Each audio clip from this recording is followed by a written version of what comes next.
Hello, everyone, and welcome back. Today we have this little box over here. Perhaps not everyone reads Japanese, and so don't I. But here is the title: Animal Marche or Animal Marche. I'm not sure. And unfortunately, it's not written on the box, but the designer is Totsuca or Chuo, the same designer of popular games like Aqua Garden, Ostia, and more recently, Sweetlands. And so when I heard about this game, I was curious to know about his early design. And plus this game comes with this little gummy animals, so soft, like they look like a tiny eraser, and they are very cute. But what's their purpose? Well, we need to dig into the review and see what they are for. These are little customers that are gonna come to your shop to bring you goods that you can use their goods to upgrade your shop and eventually sell your shop, advertise your goods. In this game, you are one of these special characters, very cute animal with some special abilities.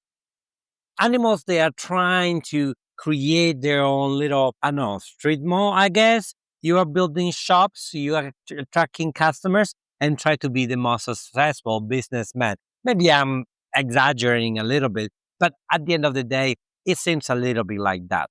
This is a a very simple worker placement game with fun decision to make and an interesting mechanics at the board. Let's dive in and see what it looks like. Here you have some sort of setup for 4 player.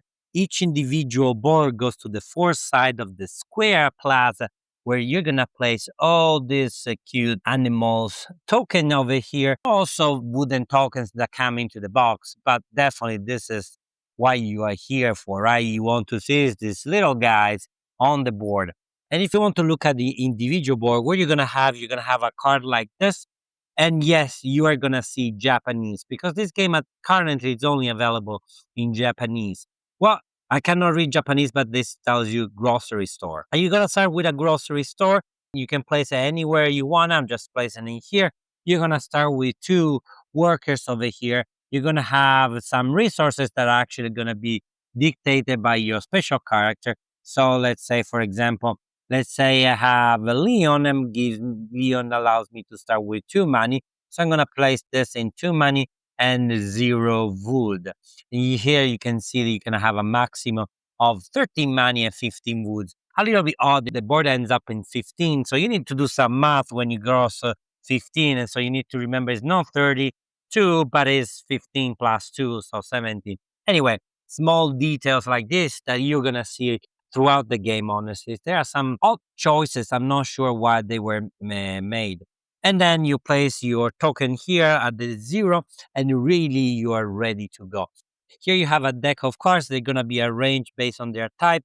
You have a restaurant, you have a bakery, you have a wooden shop or some Home Depot, I don't know what you want to call it. You have the grocery shop, and then you have some special cards. They all do and read something different. Again, I don't know Japanese, so I'm not sure what they say. You have also some special shops over here. There are several, and again, they give you special ability we are not going to discuss here. Fortunately, you can find the translation of these cards online from the publisher, so they're easy to translate.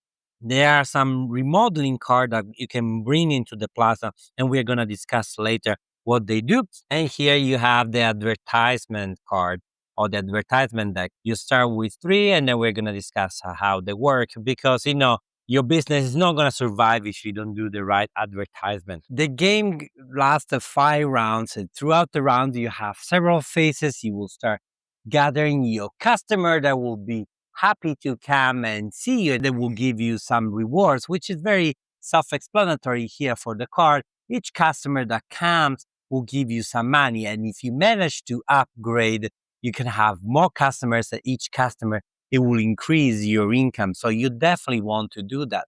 And so players will take turns at the beginning allocating all these customers until someone will pass and the second phase of the game will start. You will be able to sell your shops, buy new ones, advertising all the work and placement phase. So let's start by looking at the anatomy of the card. Here you have the name. That would be very helpful if I knew reading Japanese, but I don't. This is the seat that the customer can come into. And here the shadow is what you're going to get. At the bottom, you have the cost you're going to pay for the upgrade. And here instead, you have the victory point. If you sell this, you can have one victory point for each fine money that you have with you. And if you upgrade, so if you pay 6 coin and 1 wood, you can upgrade, flip this card, and now you can have 2 customers getting ready to get bread or pretzel and giving you fine money for each loaf of bread. And on top, instead, you have this chair upside down. No, it's not against gravity, but this is the spot that can be utilized by the opponents coming with their workers. And that's a good thing. So the positive interaction in this game is very strong. They get 3 money to come to the shop, and you get 2 money.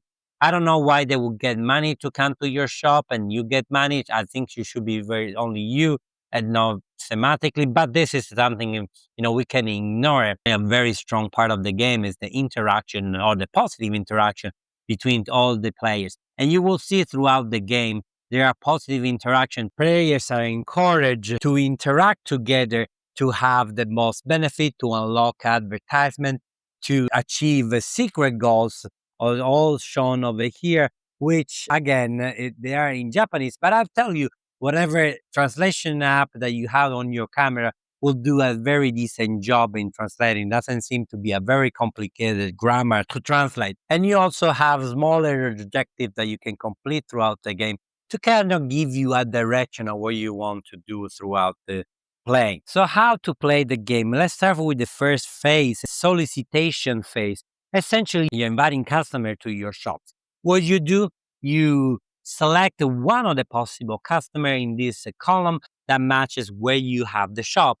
You can take anyone you wanted, take it and allocate on your chair. At the beginning of the game, you have only one shop and that's it. But throughout the game, you are going to have multiple places where you can allocate your customers. And so perhaps you're going to take this little panda that wants to have a date with a pig, and while the llama wants to have a nice and quiet meal at your restaurant. And so all the opponents will do in turn order one by one.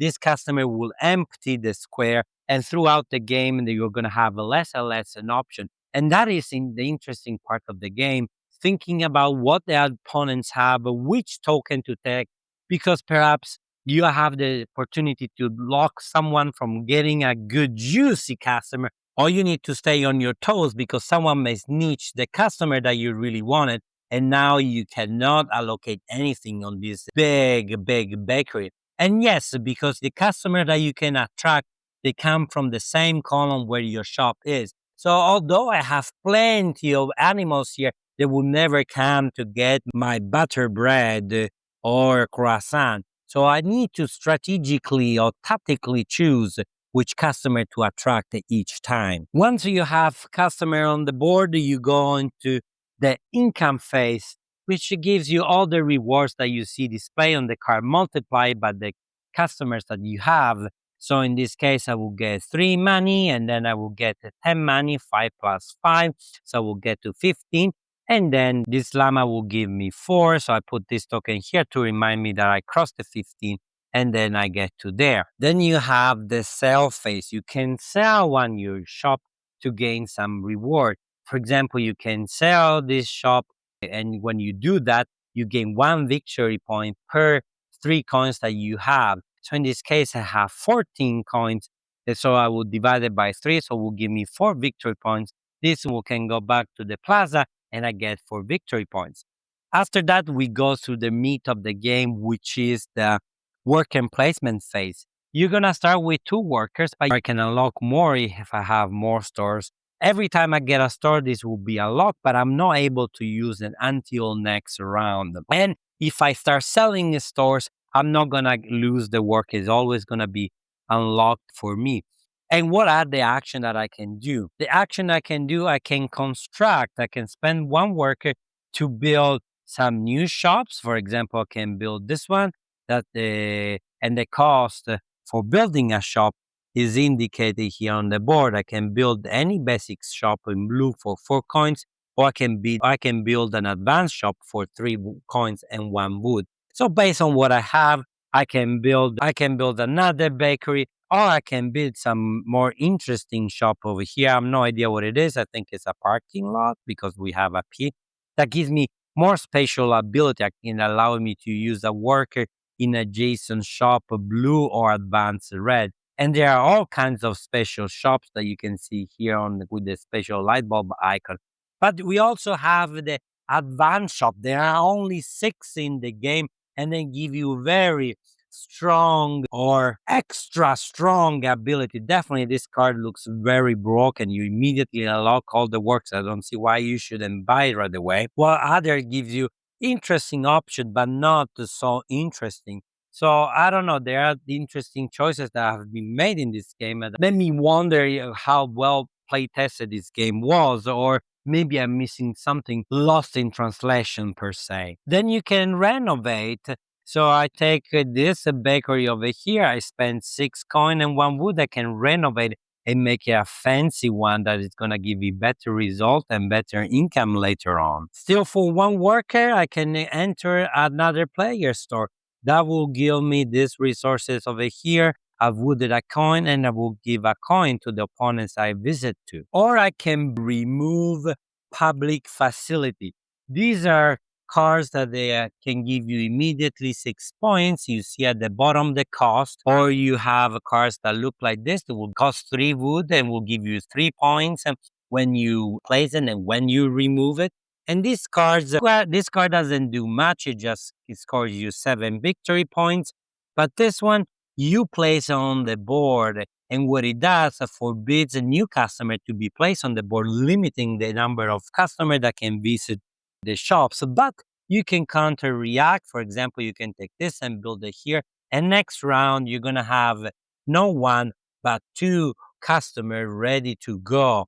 And these are not permanent things. As I said, you can remodel the plaza, you can add them, remove them. And this is encouraged by the fact that you're going to have more customer, less customer, but also you keep scoring victory points, which at the end of the game is how you win at this game. And finally, you can spend a worker to gather 1 wood or a coin. And this is the card that makes me wonder, why would you ever go to this place to get a wood when you can just simply remove a worker to get a wood and don't give a wood to the opponents, right? It is about positive interaction, but why going to this location when you can just simply discard a worker? I'm not sure about that. And then you have advertisement. You can spend the cost of advertisement, for example, indicate over here, and you will place your worker. And that worker is locked there until all the price of the advertisement has been paid.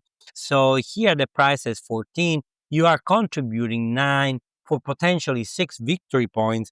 And if your friends comes and it allows you to pay that 5, well, you get the card because you spend the most points, and you get 6 victory points, but the opponent gets also 4 victory points. Well, not everyone wants to help you, so you may eventually will have to pay the full cost for yourself to get all those 10 juicy points, which can be a big swing in this game. And so the only rule that applies when you participate in advertisement, you cannot get the second row. You are committed to one of the 2 rows and fulfill or wait for an opponent to help you to fulfill it. Once everyone has used up their workers, the round ends, and then you place all the previous customers that were allocated back to the plaza to see if you have any modification, or you recall your workers according to those that you have unlocked through the round or you were at previously. Make sure to not take away those that are locked into the advertisement row, and then eventually you move the round marker and advance for the second round. But the game continues until you reach 5 rounds. You tally your points. Eventually, throughout the game, you may reveal some private objectives. Some of them are at the end of the game. Some have to be revealed throughout the game. These are very important. You definitely don't want to neglect those. And so after 5 rounds, whoever has the most points is the winner. Animal Marche, it's a very pleasant game. It goes very smoothly. You take your customers, you place on your card, and you see this interaction. I really like the plaza they're attracting the customer, the solicitation phase. At the beginning of the game, or round 1 and 2, is not really interesting, but definitely in 4 and 5, when everyone has 4 shops or three, maybe one player has three, you really can stop someone else to have all both seats completed, which can hamper the next phase. And that is a nice interaction between the players. And then it comes the selling, remodeling, whatever the worker placement phase. Very simple, very straightforward. Money and wood to build, paid advertisement. The only tricky things is really translating from Japanese into English or whatever language you speak, because this card really gives you a lot of points. So you don't want to neglect those, and you need to really focus on this and try to combo well with the powers. Speaking of which, these special powers, some of them are more interesting than others. Some are really bland. I think they are not very well balanced. And so I found that sometimes this thing together with this combination and this special card where you get all the workers together can be really overpower combo that makes the opponents almost impossible to win. It's a short game. There are many combinations, so it's not necessarily something that's gonna come up. Has come up in a few games that we did, and so I want to mention this. Something that I think is a missed opportunity is the use of these nice tokens over here, nice gummy animals. But at the end of the game, they don't mean anything. They are just a pawn that you're gonna place in one card, in another card, and that's it. I wonder if it could have been an opportunity to use them and to make it more meaningful. I mean, the puzzle in the plaza is already very meaty. You just need to pay attention what the opponents are doing, and you can strategize, tactically move, and remove some of the important tokens for them. As a matter of fact, the games also comes with just plain white wooden tokens to replace these animals, because it's very obvious they don't mean anything. I don't know why they added. They are cute. I'll keep them. I'm happy with that. And so this is my experience. A very simple worker placement game with an interesting interaction, positive and negative. So you have it for both. I was very curious to try one of the early design of Totsuca Chuo, and I'm glad that I did. But I'm not sure how long I'm gonna be playing this game. Yes, there are some rough edges, and but if you're looking for something more exotic and you are not discouraged by using your cell phone to translate these cards, really these are the only small problem that you may encounter, because the cards of the shops and the powers are very well written and translated on the internet. These are not, but this is not, doesn't seem to be a very complicated grammar. So many of the apps that you can find on your cell phone already building will be able to do the job. Another small things that I want to mention is the iconography. Some is more intuitive than others, and yet you can find the proper translation on the internet. So that's also good. So overall, fun experience, a nice package, something definitely eye-catching and unique that will attract many eyes and maybe bring some people on the table. And after that, it's really up to your taste and whether you like this game or something new to offer for you. And if you made it that far, I really want to thank you. Please like this video, share with your friends, subscribe to the channel. You know the drill. This is not your first YouTube video, am I right? Thank you very much and see you next time. Ciao.